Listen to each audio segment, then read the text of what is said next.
Okay guys, welcome back to my channel. Now today we will be reacting to the Future Dire Redial OVA ending. Just make sure to check out my other anime related content, reactions, and alright, now let's do this.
Bro has the power of creation. Like, I kind of feel bad for him though, but still, he has to meet the real of the third timeline, and then he moved there. Then he time traveled to the second timeline's past to save his original, Yeah, apparently he used a time suit so he avoids changing the timeline entirely. And so he's immune to the timeline changes. I mean, that's what the time suit does. You've seen how it works in Marvel. In the AMT timeline, the multiverse, it works the same way, but it's more enhanced.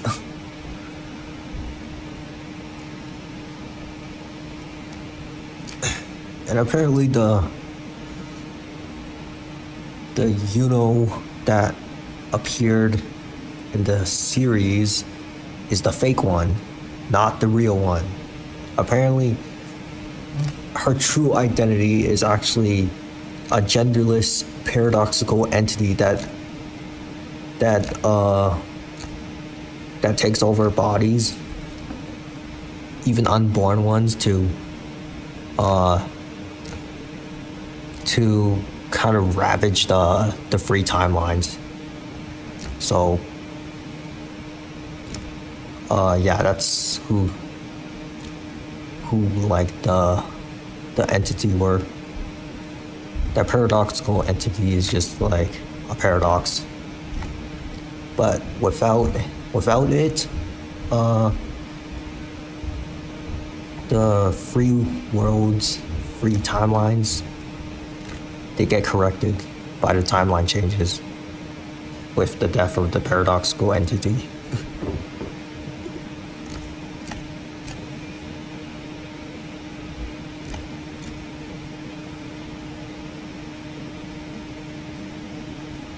Okay, why does that sound like Bryce Papenbrook? It really does sound like Bryce Papenbrook. It's not though.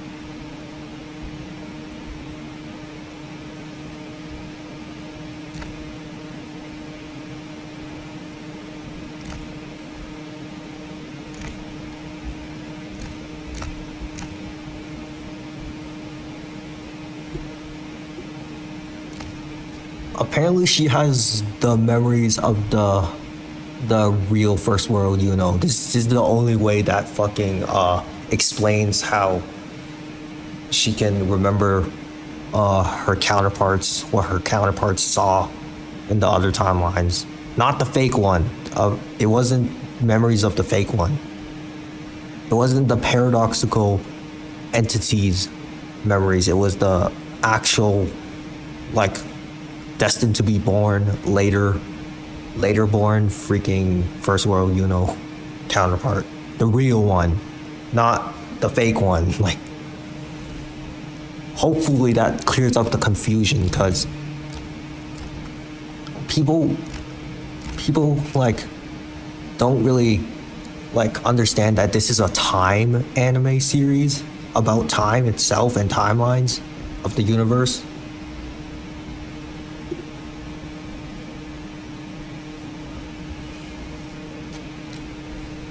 Alright, well, of course, that was it.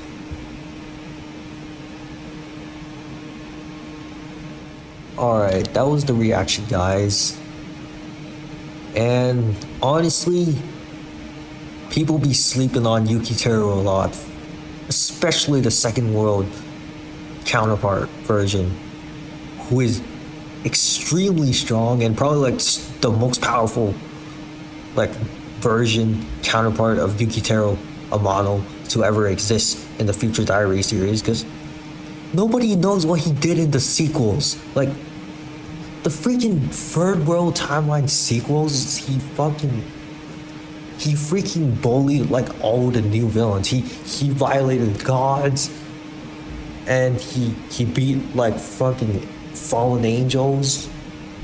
He even like time traveled with a quantum time suit, go back to save his original, you know, and wife. And he destroyed that paradoxical entity when he came there, and he even defeated all like the superhuman villains or antagonists with his like team. But he was basically the one that like fought like the best of them. But bro is like a menace. He's like a godly menace. Like, he does not play around. Like, as soon as he got his powers, he even killed like some criminals who were hunting him down. And he didn't even break a sweat. He just teleported around, slammed them, killed them like it was nothing.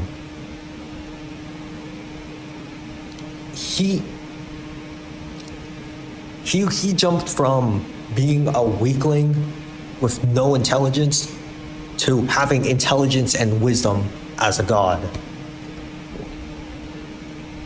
Like, he really leveled up so much that he may have started out as like the weakest, but he just became the strongest as he got his powers.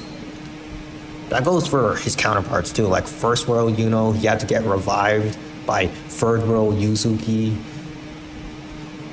with one of his revivers, and then the reviver passed on to the restored version of the second timeline, which revived everybody. And yeah, First World Yukiteru got bitten by a spider and got his powers, which he's pretty much like superhuman strong. Like, he has like electric webs and shit, but he's like a balanced level of power. So he's like about a superhuman, a peak superhuman. So, and then Third World Yukiteru, he's the most slept on because he has like the Mark Iron Suit armors, and he can literally like target anything with like a bunch of limitless amount of arsenal of weapons built into his iron suit. So, but he is actually pretty formidable. He's even said to probably be able to surpass the his older brother, like counterpart, who is pretty much the benchmark of the featured artery power scaling of the series. And even like the first world, there's the first world superhero team that has like superhuman level beings, except for Yuno's like the real of the first world has key powers, and she does have like she has martial arts and key powers, so she's pretty like the probably like the strongest counterpart. Then there's like the second world also balanced power level, because she has a balance between the martial arts and cherry magic. She uses hexes to telekinetically move things and use like energy blasts. And then second strongest counterpart would probably be like the third world who has the potential for like cherry blooming, like blooming from Yozakura family. Yeah, her blooming is more of a ranged power level, because she has to do it from a distance with her sword, her Sakura sword. But with that range, she can rival probably like the top tier of her first world counterpart. But the first world counterpart is by far the strongest version. She even like rivals like the second timeline Yukiteru, who is already like strong enough. Like, but all three Yuzukis are confirmed equal, because Yuzuki will always become an angel with the angel serum, and he will always get the same powers no matter what, which is an absolute point. And another absolute point is that Yukiteru is just always going to be a hero somehow. Even if he starts off the same place, he will diverge with the path, with the same destination as hero, even if it keeps changing how he gets there. But I would say the second world Yukiteru is probably like the strongest counterpart, because he has these like time and space powers, and he has like 4 different forms. And I would say like if you take out like Yuzuki and Yukiteru, you basically have a bunch of superhumans in like all 3 timelines, with their own like lower tier powers, but they're still pretty intimidating and fierce.